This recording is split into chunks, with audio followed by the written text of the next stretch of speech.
Senhoras e senhores, se tem uma coisa que japonês sabe fazer é poder estranho. Em especial aqueles que trabalham com jogos, animes e mangás. A gente não tem só aquele combo básico de super força, super velocidade, super resistência. A gente tem expansões de domínio onde cada uma possui suas próprias regras, técnicas oculares com 1001 utilidades como o nosso aclamadíssimo Sharingan e até um demônio que manifesta uma motosserra na cabeça da pessoa. Não dá pra negar que boa parte desses poderes são até bastante criativos. E Bleach com certeza não poderia ficar de fora disso, né, bebê? Tem espada que inverte os sentidos, espada que dobra o peso das coisas, que vira cinzas, vira míssil, enfim, a lista é bem extensa. Mas eu acredito que o Kubo atingiu o ápice da sua criatividade, o peak, quando ele desenhou o one-shot especial do Arco do Inferno. How is hell? No vídeo de hoje eu gostaria de comentar um pouco sobre dois personagens que ganharam destaque nesse capítulo especial, a Yu Yu Yayahara e o Atao Rindo, os novos tenentes da Gotei 13 que apresentam habilidades muito legais e criativas, e que quando eu li a primeira vez eu falei, caraca mano, a cabeça desses japoneses funciona em outro nível, cê é louco. E eu nem preciso dizer que este vídeo tem spoilers do fim do mangá, né? Mas antes de começarmos,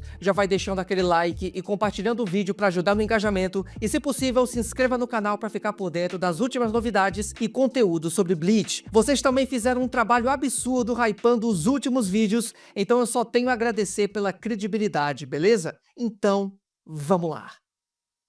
Sem dúvidas, um dos momentos mais gloriosos para a comunidade de Bleach foi quando o one-shot especial No Breaths from Hell foi lançado, trazendo várias revelações e informações interessantes. Era o Isao Aporo voltando e falando sobre o inferno, espada gigante do Kitaki saindo do portão, o filho do Ichigo entrando em contato com uma galerinha que, convenhamos, né?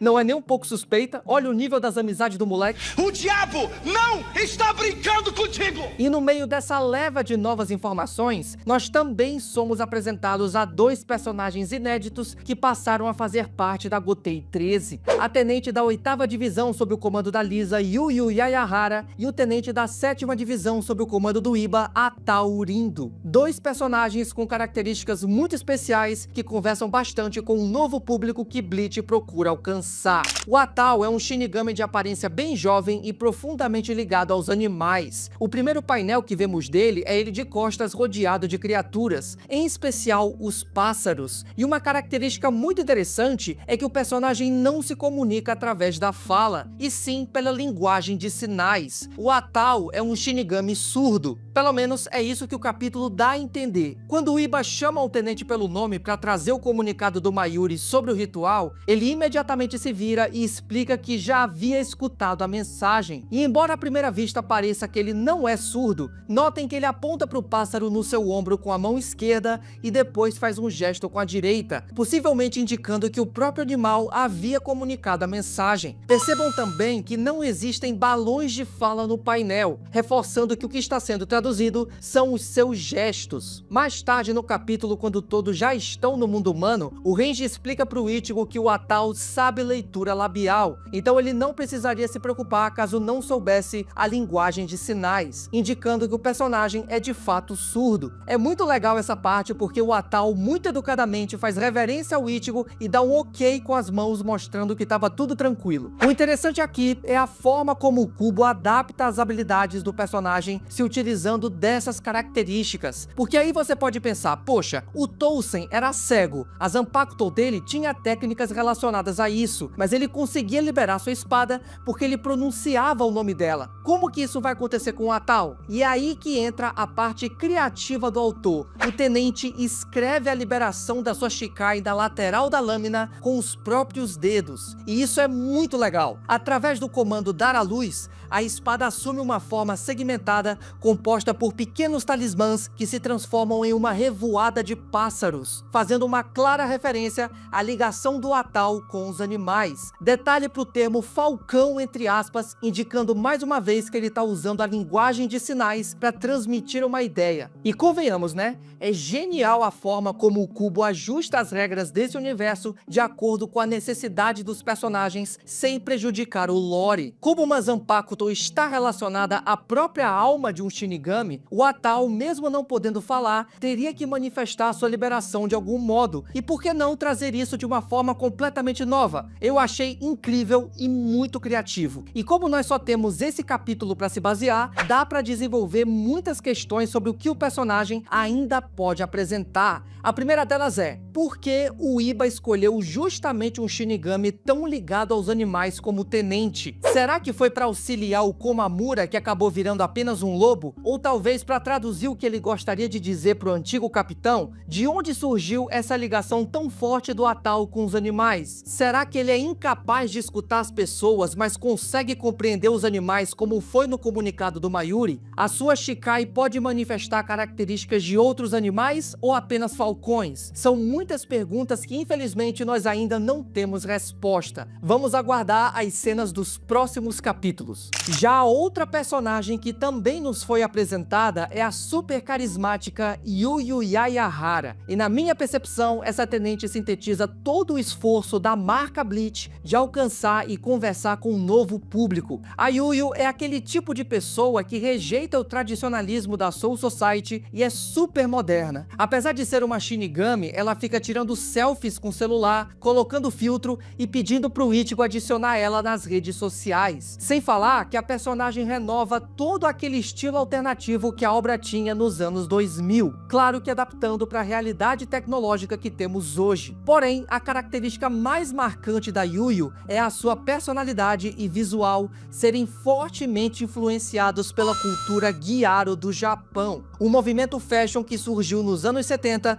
associado ao estilo de moda distinto e extravagante. Através de uma maquiagem pesada, bronzeado artificial, roupas chamativas e cabelos descoloridos, as garotas Gyaro adotam um comportamento mais rebelde em oposição aos padrões da sociedade japonesa. E até a década de 2000, esse estilo foi incorporado por grandes lojas de varejo que passaram a promover o movimento ao venderem produtos relacionados. No Japão, existe uma série de subestilos e microestilos da cultura Gyaro que abrangem pequenos grupos de faixas etárias diferentes. Embora a partir dos anos 2000, o movimento tenha entrado em um lento declínio devido às mudanças nas tendências de moda e o surgimento de novas subculturas relacionadas à aparência. E apesar de ser uma Shinigami vinda da Soul Society, a Yuyu muito provavelmente teve contato com os costumes do mundo dos vivos por meio das novas tecnologias que Urahara ajudou a desenvolver, o que acabou influenciando no seu comportamento e alterando a sua personalidade. A gente também sabe por meio do capítulo que a Lisa teve parte nisso, já que sendo a sua capitã, ela provavelmente ofereceu algumas revistas para Yuyu consumir. E assim como aconteceu com o Atal, essa característica particular também influi sobre as suas habilidades. Quando a tenente luta no mundo dos vivos, ela manifesta a mordida de um urso, projetando suas mãos e unhas coloridas. E reparem que o cubo faz questão de destacar esse elemento na hora do ataque. Por muito tempo se pensou que essas unhas serviam apenas como um acessório e que a Yuyu fosse especializada em Hakuda, já que os seus movimentos e a força deles lembram muito esse estilo. Mas, graças às perguntas e respostas do Club Outside, o próprio cubo esclareceu essa dúvida e explicou que a Shikai da Yuyu são de fato as suas unhas coloridas. O autor ainda complementa dizendo que a tenente prefere andar por aí com a Zanpakuto liberada por causa do estilo, mas que isso é desaprovado pelas outras divisões. Mais um exemplo da criatividade gigantesca do cubo, né? E é genial porque isso faz total sentido, já que a Shikai representa justamente os aspectos externos que o Shinigami busca mostrar para as outras pessoas. A Yuyu tem muito orgulho de sair por aí e apresentar o seu estilo alternativo para os outros, então nada mais justo